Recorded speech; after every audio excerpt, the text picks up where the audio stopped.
Nagkaroon kasi ako ng sakit. Dumating sa point na dibdib ko, may squeezing sensation. Mabot ako sa stage 6. Crispy paan ng manok na kain pati buto?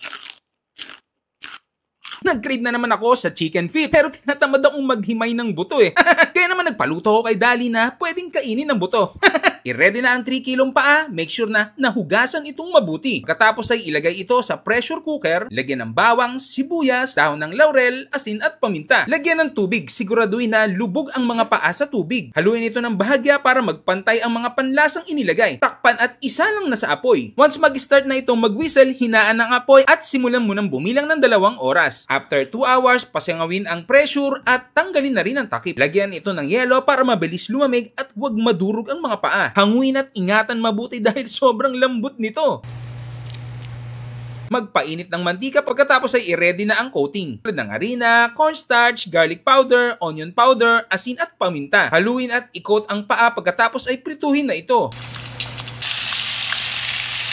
At kapag golden brown na tulad na nito ay hanguin na. At ayan na ang ating crispy paa ng manok na sobrang lambot. So paano? Kain na tayo. At yan, luto na ang ating crispy chicken feet na kahit yung buto pwedeng-pwede nating makain dahil malambot siya. 2 oras ba naman pinakuluan sa mahinang-mahinang apoy. Ayan. So sana nasundan nyo kung paano natin niluto yan. Sinibayan natin yan ng suka at nilagyan natin yan ng Mang Tomas. So bago tayo kumain, may gusto lang akong i-share sa inyo na nagkaroon kasi ako ng sakit.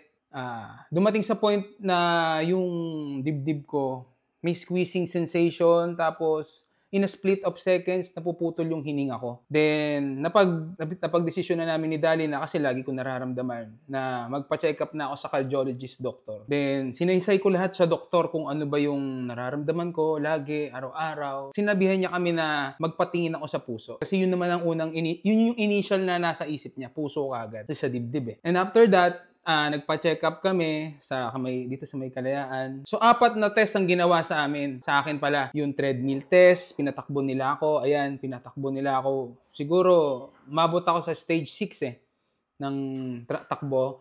Tapos, yung ECG, nagpa-check ECG rin.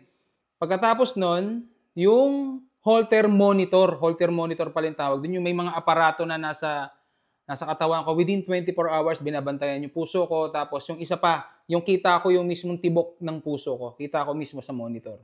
Yan. So, after a while, after ilang araw, lumabas yung result.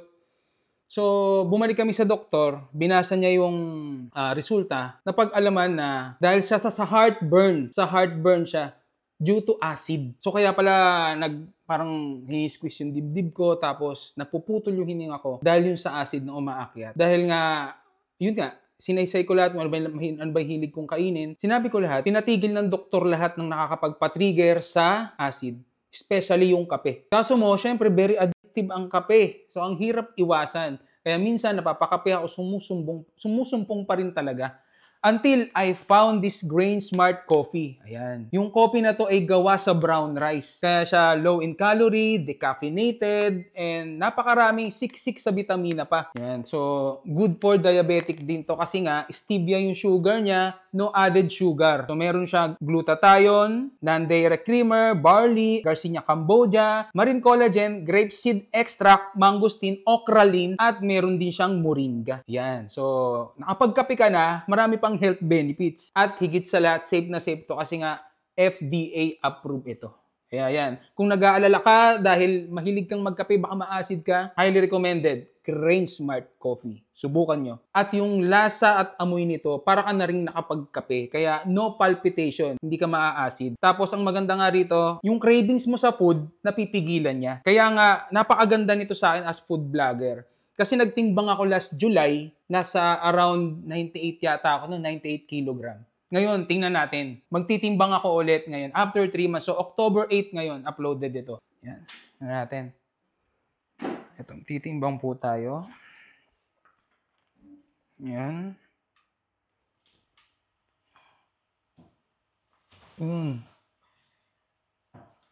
So, nasa 88 na siya. 10, no? 98 minus 80. 10.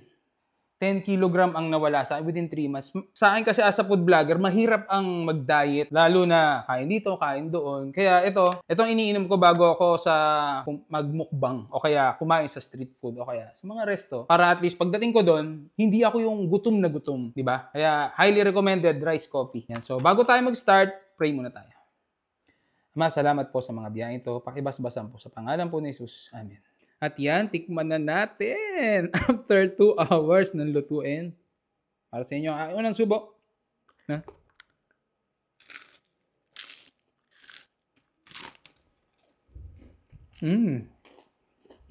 Ang crispy. Tapos.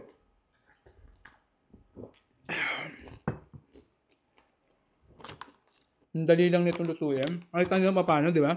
Sasaw natin.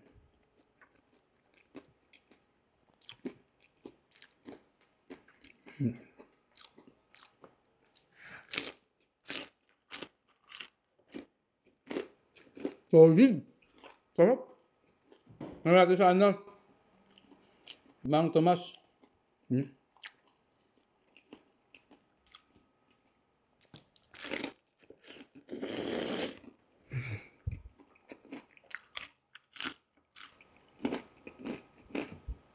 Naalala ko rin pala. Dati nung nakita nyo, kumakain ako ng sili nung napakarami. Kasi rin nakapag-acid yan. Pag naparami.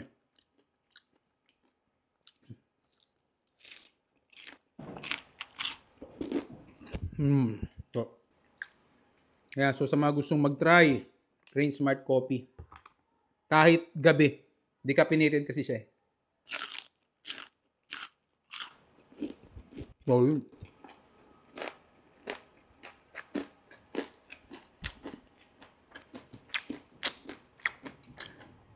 Perfecto. Pulutan, dakutan, ulam, gawing pakpakin. Sarap.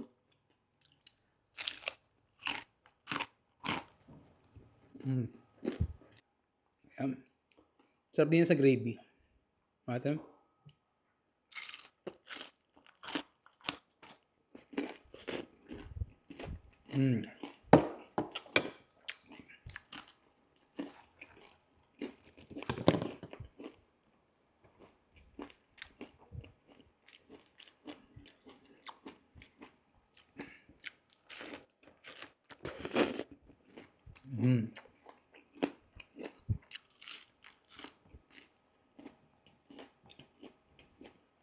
Rain Smart Coffee.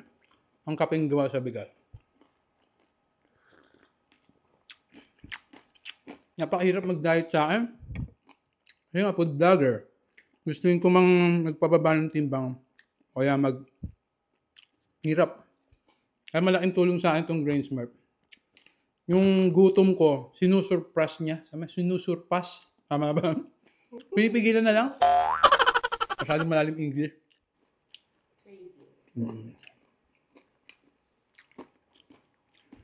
Maganda kasi dito, may fat binder siya kung tawagin yung okralin nga. Kaya kung makikita nyo, medyo may, pag hinalo nyo yan, parang medyo malapot dahil sa okra.